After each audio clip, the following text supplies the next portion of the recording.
बिस्मिल्लाहिर्रहमानिर्रहीम अस्सलाम वालेकुम। आप देख रहे हैं अलिफ न्यूज़ और मैं हूं आपके साथ माजिद अली। शामिल करते हैं पाकिस्तान और दुनिया भर से ब्रेकिंग न्यूज़ हेडलाइंस। गुज़िश्ता 48 घंटों में गज़ा के इतिफ़ा और दर्ज इलाकों में मुजाहिदीन ने 26 यहूदी फौजी टैंक और गाड़ियां तबाह कर दी। गज़ा के खान यूनिस इलाके में भी मुजाहिदीन की यहूदी फौज के साथ शदीद झड़पें जारी हैं। खान यूनिस इलाके में गुज़िश्ता 48 घंटों में 15 से ज़ायद यहूदी फौजियों के टैंक और गाड़ियां तबाह की गई हैं। मुजाहिदीन गज़ा में हर जगह पर मौजूद हैं और यहूदी फौज का मुकाबला कर रहे हैं। कई इलाकों में जमा होने वाली यहूदी फौज पर मार्टर गोलों से हमला भी किया गया। दूसरी खबर के मुताबिक अल-क़िसाम तर्जुमान अबू अबैदा का धमाकेदार बयान जारी। अबू अबैदा का कहना है कि गुज़िश्ता 4 दिनों में मुजाहिदीन ने इजरायली फौज के 71 टैंक फौजी गाड़ियां मुकम्मल और जुज़वी तौर पर तबाह कर दी। 16 यहूदी फौजी जहन्नम वासल जबकि दर्जनों यहूदी फौजियों को जख्मी किया गया। गुज़िश्ता 4 दिनों में मुजाहिदीन ने 42 अस्करी मिशन सर अंजाम दिए हैं, जिसमें दर्जनों यहूदी हलाक या जख्मी हुए। 2 इमारतों को धमाके से उड़ाया गया जिनमें यहूदी फौजियों ने पनाह ले रखी थी। मुजाहिदीन की 2 सुरंगों में घुसने वाले यहूदी फौजियों को भी बारूदी डिवाइस से उड़ा दिया गया। गुज़िश्ता 4 दिनों में इजरायली फौज के 1 हेलीकॉप्टर और 3 ड्रोन को मार गिराया गया। गज़ा में बनाए गए इजरायली फौजी ठिकानों पर मार्टर गोलों और शॉर्ट रेंज मिसाइलों से हमले किए जा रहे हैं। इजरायली दारुल हुकूमत तेल अवीव पर M90 नामी मिसाइलों से हमला किया गया। मुजाहिदीन इस वक्त गज़ा के हर इलाके में जहां यहूदी फौज घुसे हैं इनका मुकाबला कर रहे हैं। खबर के अगले हिस्से में बात करते हैं हमास के साथ मुआहदे तक पहुंचने का कोई इम्कान नहीं।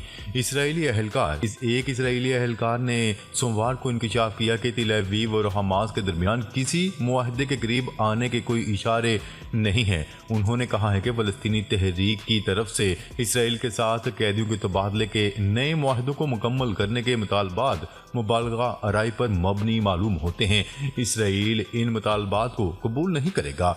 इसराइली अखबार की रिपोर्ट के मुताबिक नामालूम अहलकारों के हवाले से बताया गया कि कतरी सालस की जानिब से मौसूल होने वाले जवाबात दोनों फ्रीकैन के दरमियान किसी करीबी मुआहदे तक पहुंचने के इम्कान की निशानदही नहीं करते। अहलकार का कहना था कि हमास की आली शराइत तय करती है और इसराइल इन्हें मानने के लिए तैयार नहीं। गुज़िश्ता हफ्ते इसराइली जंगी कौंसिल ने कतरी सालस की तरफ से फराहम करदा इब्तदाई जवाबात पर बहस की, जो दोबारा हमास के पास वापस आए और इनकी जानिब से नए जवाबात सुने और इन्हें इसराइल तक पहुंचाया। इसराइली अहलकारों का कहना है कि मामला इससे ज्यादा पेचीदा है जितना हमने सोचा था।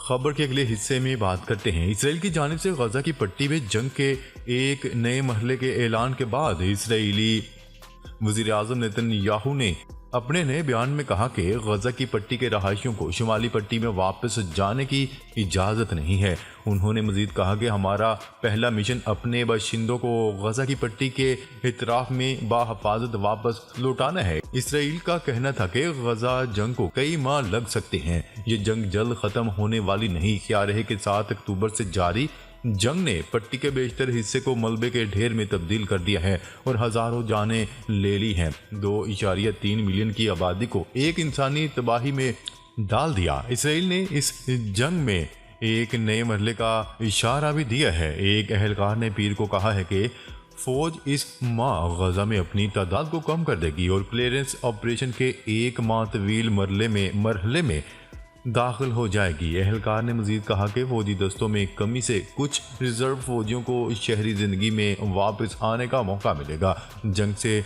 तबाह होने वाली इसराइली मैशत को सहारा मिलेगा, जबकि शुमाल में लबनानी हिजबुल्ला ग्रुप के साथ वसी जंग के तनाज़ुर में तैयारी का मौका मिलेगा।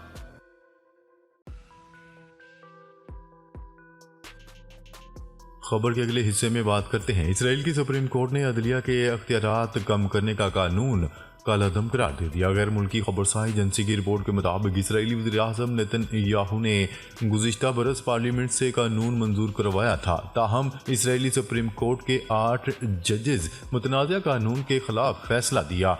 इसराइली वज़ीर आज़म नेतन्याहू ने कहा कि इसराइली सुप्रीम कोर्ट के 15 में से 8 जजों ने मुतनाज़ा कानून के खिलाफ फैसला दिया। हुक्मरान जमात का कहना है कि सुप्रीम कोर्ट का फैसला अवामी मर्जी की मुखालफत करता है। वाज़ेह है कि इसराइली हुकूमत के मुतनाज़िया कानून के खिलाफ इसराइल में कई माह एहतजाज का सिलसिला जारी रहा था।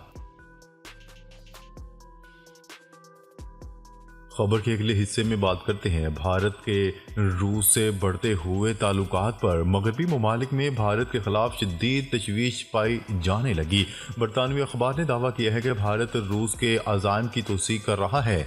मगरबी ममालिक बशमूल बरतानिया में रूस और भारत के बढ़ते मरासम पर शदीद तहफ़्फ़ुज़ात पाए जा रहे हैं। बरतानवी अखबार टेलीग्राफ के मुताबिक क्रिसमस के मौका पर मीटिंग में भारतीय और रूसी वज़ीर ख़ारजा में एक गैर मामूली डील हुई और एक नए आलमी निज़ाम के क़याम पर भारत और रूस ने इत्तेफाक किया। भारतीय और रूसी वज़ीर ख़ारजा ने मीटिंग के बाद एक करीबी और खुसूसी स्ट्रेटजिक पार्टनरशिप का ऐलान किया। भारतीय वज़ीर ख़ारजा ने रूस के साथ ताल्लुकात को मजबूत बनाने पर जोर दिया और साथ सदर पुतिन के आलमी डिज़ाइन की तौसीक़ भी कर दी गई।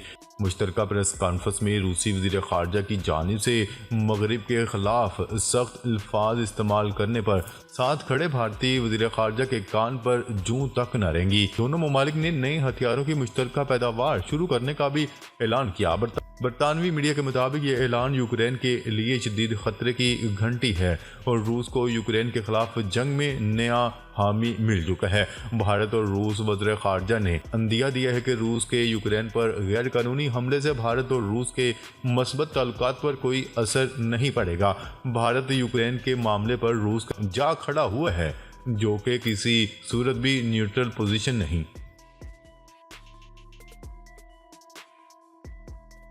खबर के अगले हिस्से में बात करते हैं ईरान का बड़ा कदम, बहरा अहमर में बहरी जंगी जहाज तैनात कर दिया।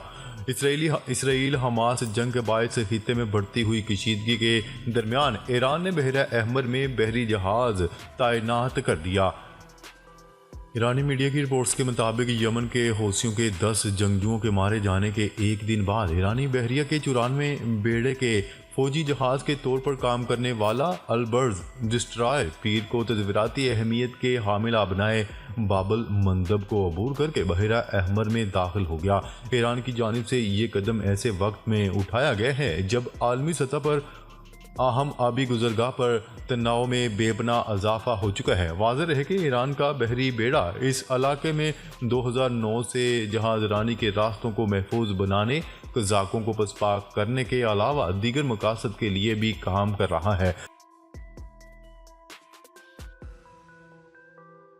खबर के अगले हिस्से में बात करते हैं जो बाइडन की जापान को ज़ल्ज़ले के बाद मदद की पेशकश। अमेरिकी सदर जो बाइडन ने जापान में आने वाले ज़ल्ज़ले के बाद मदद की पेशकश कर दी। खबरसार एजेंसी की रिपोर्ट के मुताबिक सदर जो बाइडन का अपने पैगाम में कहना था कि मुश्किल की इस घड़ी में जापानी अवाम के साथ हैं। उन्होंने कहा है कि ज़ल्ज़ले के बाद जापान को मदद फराहम करने के लिए तैयार हैं। वाज़ेह है कि जापान की दारुल हुकूमत टोक्यो से 400 किलोमीटर दूर वस्ती सूबे में 7.6 शिद्दत का ज़ल्ज़ला आया। ज़ल्ज़ले के सबब दर्जनों इमारतें तबाह हो गईं, सड़कों पर गहरी दरारें और रहायशी इलाकों में आग भड़क उठी, हज़ारों घर बिजली से महरूम हो गए। खबर के अगले हिस्से में बात करते हैं अमेरिका का बहरा रूम से अपना जंगी बहरी बेड़ा हटाने का फैसला। मशरिक़ वस्ता की बिगड़ती हुई सूरत हाल के पेश नज़र अमेरिका ने बहरा रूम से अपना जंगी बहरी बेड़ा हटाने का फैसला कर लिया। आलमी खबरसां इदारे की रिपोर्ट के मुताबिक अमेरिका जल्द USS जेराल्ड फोर्ड को बहरा रूम के पानियों से निकाल लेगा। दूसरी जानिब हौसी रहनुमाओं ने तेहरान आमद के मौका पर सीनियर हुकाम से मुलाकातें की हैं। मुलाकातों के दौरान यमनी हौसी रहनुमाओं और ईरानी हुकाम की गजा में तशवीशनाक सूरत हाल पर तबादला ख्याल हुआ। आलमी मीडिया के मुताबिक ईरान ने अपना जंगी बहरी बेड़ा बहरा अहमर में भेज दिया है।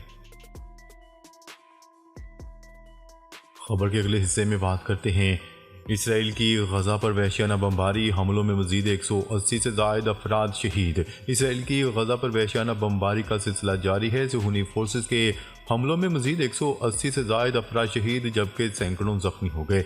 गैर मुल्की मीडिया की रिपोर्ट के मुताबिक ज़हूनी फोर्सेज ने जबालिया अपना गजीन कैंप पर छापा मार कर 6 फ़लस्तीनी को शहीद कर दिया। खान यूनस और देर अल बाला के इतराफ़ में भी हमले जारी हैं। हमलों में गजा की 70% रहायशी इमारतें तबाह हो गई।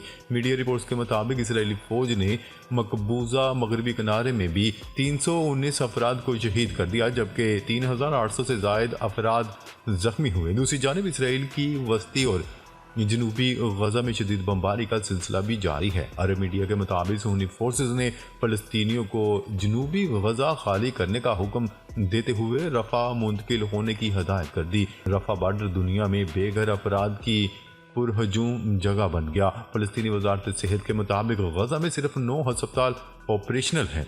नाजरीन, अब तक के लिए इतना ही। मज़ीद खबरें लेकर बहुत जल्द आपकी खिदमत में हाजिर होंगे। तब तक के लिए अपना ख्याल रखिएगा। अल्लाह ने के बाद।